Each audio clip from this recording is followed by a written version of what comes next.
alligators, what's up? It's Allie Hardesty, and today's video is going to be how to get famous on YouTube, how to grow on YouTube, how to have your videos go viral, and just how to get your channel up and going in general. I have been asked to make this video since the very beginning of my channel, and I've been putting it off for the longest time for a few reasons. One being there is seriously so much to say in one video that I'm gonna have to spread it out. So I think today I'm going to be primarily focusing on how to grow your channel, gain subscribers, everything I just listed, versus the money side of things, like how to make YouTube your actual job, how to set up affiliate links, get sponsorships, monetize your channel, etc. So if you guys would like to see a video on that in specific, like how to make YouTube an actual career, that's a whole separate ball game. So let me know, give this video a thumbs up, and I will do that video. This is the second video in my series of like how to with social media vids. I did a how to get famous on Instagram video that actually is approaching 500,000 right now. So I was pretty impressed. I didn't expect it to do that well, but I guess a lot of people don't really talk about these things, or at least give like real tips. And I'm gonna admit, a lot of this is luck, but obviously it's not all luck. Like YouTubers who have gotten to the place that they're at, they got there for a reason, like they put in work. We do have control over a lot of the things that get us to go viral and grow and gaining subscribers, etc. So I'm gonna give you all my tips and tricks for what I do know and what I truly think can help you and your channel if you are making a channel or you are in the process of trying to grow the one you already have. So first things first, when you start your channel, I think you should have a reason why, something that keeps you motivated, because it doesn't happen overnight. Like you have to genuinely enjoy what you're doing, or else you're gonna get sick of it and you're gonna give up if you just expect to get famous overnight like that. These things can definitely help to speed up the process, but you just can't be disappointed right off the bat if you don't get 1 million hits on your very first video. So keep that in mind when you're getting started. You should know what you want other people to get out of your videos and what you want to get out of your videos. For example, when I started my channel, I wanted to document my life, help other people, and share my experiences. I'm pretty sure I've done that. Like, I feel very, very accomplished in that sense, and that is what matters to me.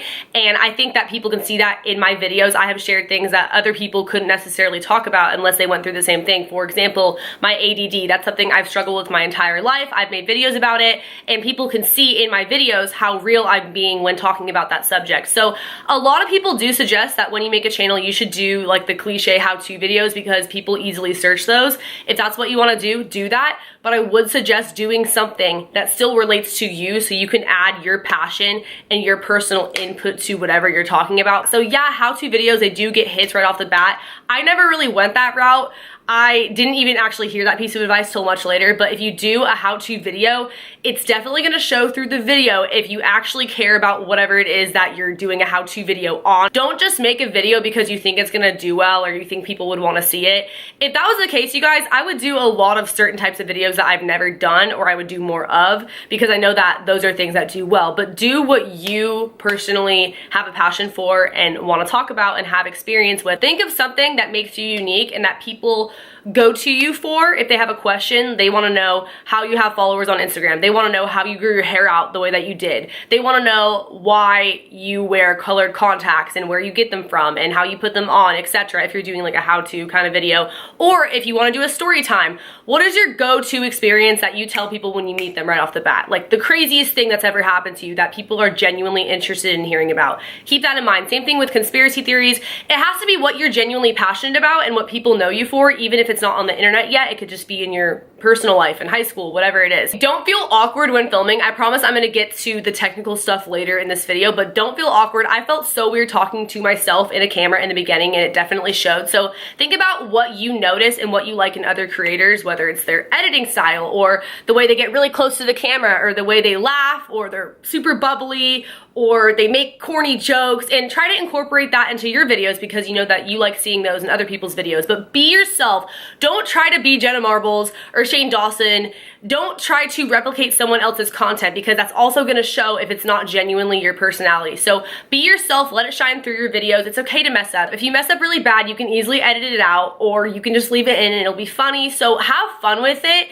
Don't put yourself under a bunch of pressure when it's your first time filming, because I know I did. I felt like everything I said had to be perfect, and sometimes I still feel that way. So just know that you're in a safe place and that people ultimately will watch you for your personality, not just your content. So don't feel like you have to be a alien or a robot when speaking and sharing whatever it is that you have to say. You can mess up, you can make mistakes, you can burp, you can do this and that. If anything, it'll just make the content more relatable and funny. Once you get a decent amount of following, which I'll talk more about how to do that. You're gonna wanna do a Q&A video because you want people to get to know you as a person. You don't have to do a Q&A, but I would definitely suggest opening up because it makes your relationship with your subscribers that much more closer if they know who you are, where you came from, why you're doing YouTube, what's your purpose on here, are you in school, how old are you, what's your favorite color, whatever. Just basically getting to know you as a YouTuber, because I know the people that I watch on a consistent basis, I feel like they're my friends. Or at this point being a YouTuber, like they actually are my friends in real life, but that's because I've gotten to know them through their videos or outside of their videos because they're personable. The next thing is thumbnails, and arguably I feel like these could actually be more important than titles a lot of the time. I use PicMonkey. Pretty much every YouTuber uses PicMonkey. I use the free version.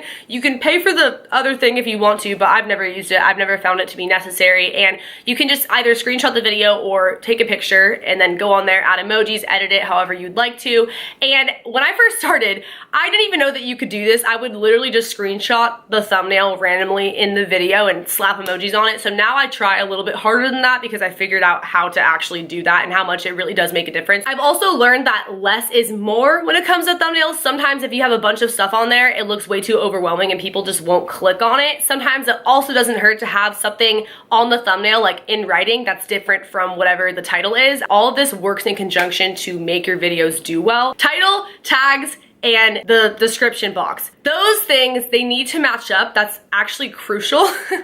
I learned this not even that long ago, and it has made a huge difference in my channel, in my videos, and my ratings, etc. So if you've noticed, a lot of the time YouTubers, they will put in the first sentence of their description box something having to do with the title. For example, this video is about how to get famous on YouTube. In their title, how to get famous on YouTube. And then their tags. One of the tags will be how to get famous on YouTube, because when it's in all different 3 places, when you search how to get famous on YouTube, your video will most likely be one of the first ones to pop up because it makes it that much more relevant. That's why you'll see a lot of repetitive tags and description boxes and titles, because it just makes it get up there when you search it that much easier. Also, Google keywords. I just started utilizing this. Like, to be honest, I could probably do a better job with it still, but if you go to a website called Google Keywords, you type in whatever it is that your video is about. For example, I did a video about how to get famous on Instagram. Type in Instagram.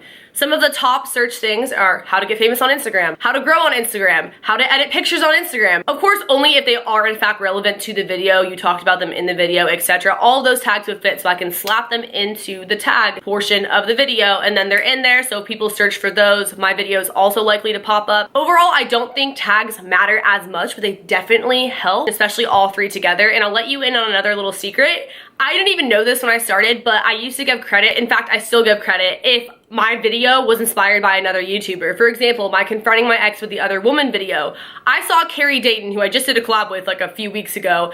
I saw her post a video with basically the same title. Obviously, I didn't steal her idea, like the same similar situation happened to me and I made a story time video about it, but her video inspired me to tell my story. So in the description box, I put this video was inspired by Carrie Dayton, and she ended up seeing it. And I think if anything, it might have gained some traffic because people found it from her video, like it was on the sidebar or on the sidebar when people are watching other videos on her channel. It just popped up kind of because another YouTuber's name was stated in the description. Don't do that unless the video actually has to do with them or they really did inspire you, because that's just kind of like a way to use their name to get fame and things like that. But if you actually talked about them in the video, you actually were inspired by whatever video they made, you can totally do that. It's totally fine. As well as it's just really nice and kind of like common courtesy to give someone credits if their video did inspire you. Like, I've had people do that and I think it's so sweet. I don't get mad that my name was used in it. Like, I think it's awesome. They gave me credit, and that's like what people deserve, is credit. Auto descriptions, auto tags, etc. Again, you can go over to Google Keywords and search your name, like your channel name, Ali Hardesty, and all my most popular video titles will basically come up, or other things that people commonly search with my name. Those are my auto tags. So every single video, those are automatically in there. I don't have to go and individually type all of them. Same thing with my auto descriptions. I have all my social media, business inquiries, my email address, everything looks the same. And then on top of that, I just add whatever the video is about or other added links that I want to put in there. But it creates a lot less work for you in the long run if you are going to be consistently uploading. Also, make sure that your videos upload automatically to private. I mean, you don't have to, but I didn't even know you could do that for the longest time. So literally, if I put a video live, it would go up at like 3 in the morning if that's just like when I was uploading. Didn't make any sense. So putting them on private means that you can space them out better, which is what I do now. I more commonly have like 5+ videos unlisted or private on my channel before actually making them public for people to see live, like on YouTube. So that is never a bad idea. That way you can film a lot in bulk and spread them out and then film some more. Make sure that the titles and thumbnails are interesting. It doesn't have to be super clickbaity, but make it so that people at least want to click on it, you know, make it look nice. Cross promote, post your stuff on Instagram. If you don't want to post it on Instagram to mess up your feed or whatever, post it on your Insta story. Snapchat, now you can upload pictures from your camera roll. So I'll usually screenshot the video when it goes live and upload it that way. Or you can just take a video or picture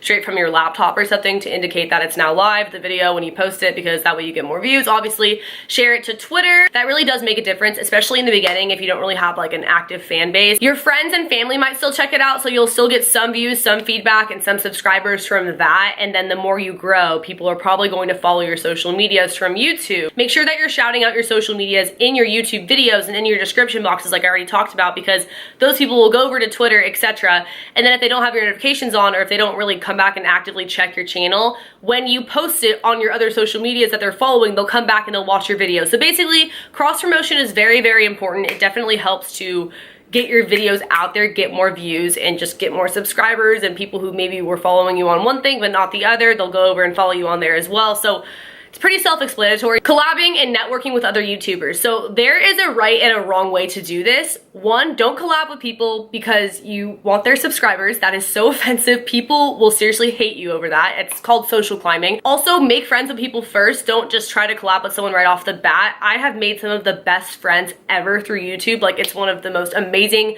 ways to connect with people in the whole entire world, especially because you have that common interest with them.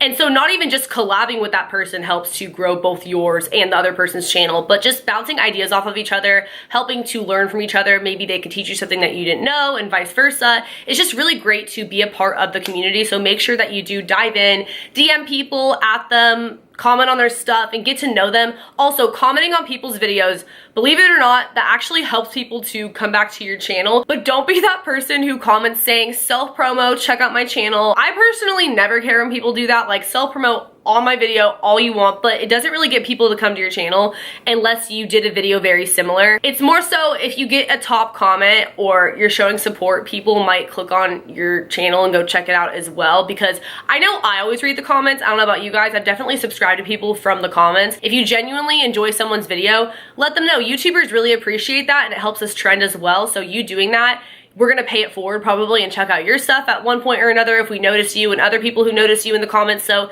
it's just a way, again, to be interactive with the YouTube community, and it kind of helps people to come across your channel and find you. So I would say that the quickest way out of everything I just said, which these things will help you get to this point, would be having a viral video. Having a video go viral. People go viral for many different reasons. I went viral for story times, conspiracy theories, and I just had like a twerking drive with me video go viral. Also, my Instagram how-to video went pretty viral. To me, viral is when a video starts getting a lot of views in a very short amount of time, like it trends and that sort of thing. People see it in their recommended section. So that can happen to pretty much any video. It's not just like certain kind of videos tend to do that. Obviously, if you're a bigger YouTuber, it happens more often, but it can happen to anyone. That is kind of when you see a peak in your subscriber count as well as your earnings, which that'll be the whole other video. Like I said, don't get used to it because YouTube fluctuates all the time when it comes to numbers in terms of money and subscriber count. So you want to keep your channel consistent. You want to be consistently posting. Do not have a dead channel, because to be honest, not only does that not provide your subscribers with content, but people will stop coming back because they know that you're not really going to be there, so they'll stop checking up on you. I know that I have YouTubers who I watch all the time because I know they're always posting. So even if I don't get a notification or I don't see that they posted a video, I'm probably going to go search their channel. Versus people who I know don't ever really upload, I kind of don't bother unless I specifically see a video and I'm like, oh wow, for once they uploaded. You know, nothing against that. Anyone can upload at their own pace. Also, I feel like sometimes people may upload too much. I had that problem in the beginning, so I do think it's good to find a balance and whatever you can juggle, because if you're posting videos all the time but they suck and they're rushed and you can tell that you're not genuinely enjoying filming, what's the point? Like, it'd be better to have high quality videos less often, obviously. But that being said, make sure that you are putting out content for people. You can do it where you're filming in bulk and spreading it out like I do, but if you just don't upload, people are not really going to come back. You're going to have a lot of dead subscribers, especially if it's right after you had a viral video. Notice what videos do well on your channel and continue to do them. Take note of what people subscribe to your channel for and make sure that you continue to post those kinds of videos, because that'll keep those views coming in. Like, when I do videos that have done well before, my channel, they automatically get more views because that's what people subscribe for, you know? Also, try to make quality videos, exporting in the highest quality you can, like HD. I did not do that in the beginning because I didn't know how. I'll have all my links to everything I personally use below, like camera, lighting. I used iMovie for the first year of my YouTube career, and then more recently I started using Final Cut Pro. iMovie is free and basically the Walmart version of Final Cut Pro, so when you do decide to upgrade and pay the $300 to get Final Cut Pro, if you ever do, you'll pretty much know how to use it because you were already basically using a low class version of it. A lot of people film their first videos on their phone. I don't really think it makes much of a difference. A lot of my first videos that did really well were not even good quality. I didn't have lighting. I think the only thing I had was a camera, and I don't even have that nice of a camera, to be honest. This is the same camera that I've been using the entire time I've been making videos, so it's definitely not necessary. It just helps to have professional equipment in the long run. Again, I have so much more I could honestly say about this, having to do with growing, just like other little things. If you have any questions, be sure to leave them below. Also, as far as making YouTube your job, whole separate thing. I will make a video if you guys want, so give this one a thumbs up and let me know if you want to see that. Subscribe to my channel if you are new here. Turn on post notifications by hitting that bell button right next to the subscription box. Follow my social media. I have Instagram, Twitter, Snapchat, and YouNow, where I broadcast every single day. I also have a Patreon where I post exclusive videos and photos that you can't see anywhere else. And I will see you guys in the next video. Later, alligators. Bye.